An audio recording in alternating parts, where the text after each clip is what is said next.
Please stop. You're hurting me. Amara whimpered as tears rolled down her cheeks. She was just a child, but the pain and fear she felt were too much to bear. Chuka, her older sister's fiancé, ignored her cries. Amara's life changed forever after her mother died when she was 7 years old. She was born into a family of 13 children, and their home was filled with love despite their struggles. But when their mother passed away, everything fell apart. The children were separated and sent to live with different relatives. Amara, the second to last child, was sent to live in Lagos with her eldest sister Ada, who was engaged to Chuka. At first, life in Ada's home seemed peaceful. Ada treated Amara with kindness, almost like a second mother. Amara began to feel safe and even happy. Chuka was away on business when Amara arrived, so she hadn't met him yet. But when he returned, everything changed. Chuka was charming around Ada, always smiling and acting caring. But when Ada wasn't around, his true nature showed. He looked at Amara in a way that made her feel uncomfortable, though she didn't know why. One afternoon, Oda left for the market and asked Amara to look after the house. "Make sure you eat if you're hungry," she said before leaving. Shortly after Ada left, Chuka called Amara into the house. "What are you doing here?" he asked. "Nothing," Amara answered softly, standing nervously before him. Chuka pulled her closer and started to touch her in ways that made her feel scared and confused. Amara didn't understand what was happening, but she knew it wasn't right. Afterward, he warned her never to tell anyone and threatened her if she did. Amara was terrified. She nodded and promised to keep quiet. That was the beginning of her nightmare. Chuka found every opportunity to be alone with her. He made excuses to send Ada out of the house. He even went as far as getting a job for her. Amara lived in constant fear, but she had no one to turn to. As the years passed, the abuse continued. When Amara turned 14, she discovered she was pregnant. She didn't understand much about pregnancy, but she knew something was wrong with her body. She tried to hide it, but Ada noticed the changes. "Amara, what's wrong with you?" Ada asked one day. "Nothing," Amara replied, avoiding her sister's gaze. But Ada didn't believe her and kept pressuring her. Finally, Amara admitted she was pregnant, but refused to say who was responsible. She was too scared of Chuka's threats. Ada was furious. She shouted at Amara and called her names. "How could you do this? Do you know how ashamed I am?" she yelled. Instead of comforting Amara, Ada took her to a hospital and arranged for the pregnancy to be terminated. It was a painful and traumatic experience for Amara, but it didn't stop Chuka. Chuka continued abusing her, and this time, he made her take pills to prevent pregnancy. The pills made Amara feel sick and weak, but she had no choice.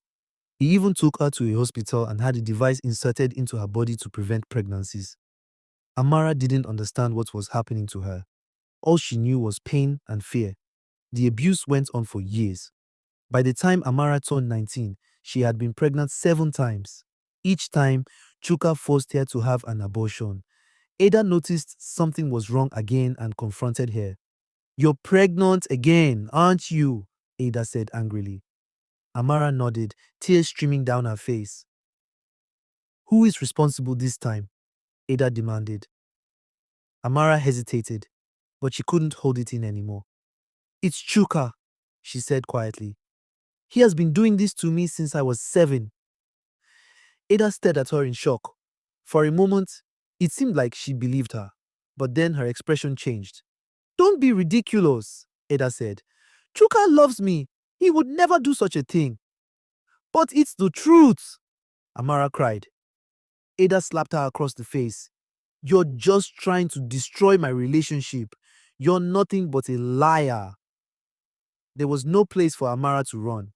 Life was completely upside down for her. She couldn't even keep friends or have a boyfriend to lean on.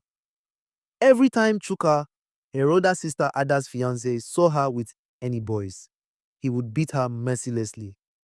Out of fear, Amara stayed away from people. As the days went by, Amara began to wonder if Ada even knew what her fiancé was doing to her. Despite confiding in Ada once, she showed no concern and didn't believe Amara. This made Amara wonder if Ada cared at all. Life in Ada's house was far from easy. Aside from enduring Chuka's abuse, Amara also had to handle all the house chores. To make matters worse, there was a serious water shortage in their area, so Amara had to walk a long distance every day just to fetch water. Sometimes, when Amara's elder brother came to visit, she tried to tell him about what she was going through, but he never gave her a chance to speak. Her siblings often noticed her weight loss and teased her about being skinny despite living with a well off family. "Why are you so thin? You're eating good food, aren't you?" they would ask. But eating wasn't the issue. Amara was mentally and emotionally broken. The constant abuse and the lack of support weighed heavily on her. Eventually, she began to feel hopeless. Desperate for a way out, she decided to run away and return to her father. When Amara arrived at her father's house, he was surprised to see her.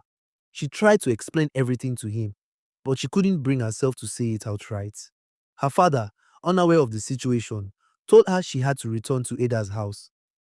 After a week at her father's, Amara visited another one of her older sisters who lived nearby. Hoping for support, she told her sister everything about Chuka's abuse. But instead of helping her sister called her a liar. "Stop making up stories! How dare you try to ruin Chuka's name?" her sister shouted. "Ungrateful child! After sleeping around with different boys, now you want to blame Chuka for your mess." Heartbroken, Amara was sent back to Ada's house. This time, the abuse and mistreatment worsened. Amara felt completely trapped. The pain and suffering continued for years. By the time Amara was 19, she had endured Chuka's threats, abuse, and manipulation for 7 years. She had become used to the maltreatment, but deep down, she longed for freedom and happiness. One day, she met a young man named Kenny. Kenny was from a wealthy family and fell deeply in love with Amara. He treated her with kindness and respect, something she hadn't experienced in years. They started dating, and Kenny even planned to visit her home to meet her family. However, Chuka was not in support of the relationship. He threatened Kane and warned him to stay away from Amara. Despite this, Kene gave Amara a phone so they could communicate when he left Nigeria to study abroad. Unfortunately, Chuka discovered the phone, took it from Amara, removed the SIM card, and threw it away. Amara had no way to communicate with Kenny, and her suffering continued. Feeling abandoned and hopeless, she decided to leave Ada's house for good. She ran away to another state where she joined a group of friends who lived life recklessly. Amara started dating different men and living without care. One day, she discovered she was pregnant. This time, she decided she would keep the child. "I've had too many abortions already," she said to herself. "This time, I'm keeping my baby." When Amara gave birth, she felt a new sense of purpose. She loved her child dearly and worked hard to provide for her. By the time her baby turned 3, Amara's life was beginning to stabilize. One day, while walking past a hotel on her way to the market, Amara spotted someone familiar. She stopped in her tracks. It was King. He was sitting outside the hotel with some friends. Tears filled Amara's eyes as she approached him. Kine was shocked but overjoyed to see her. They talked for hours and she told him everything that had happened. Kine promised to take care of her and her child. Years later, Amara and King got married. Together, they have 3 children and a happy home. Amara's life, once filled with pain and darkness, has become a story of hope and resilience. Through King's love and her own strength, she finally found the happiness she had been searching for. If you want to know what happened to Chuka in the next story, please like and subscribe.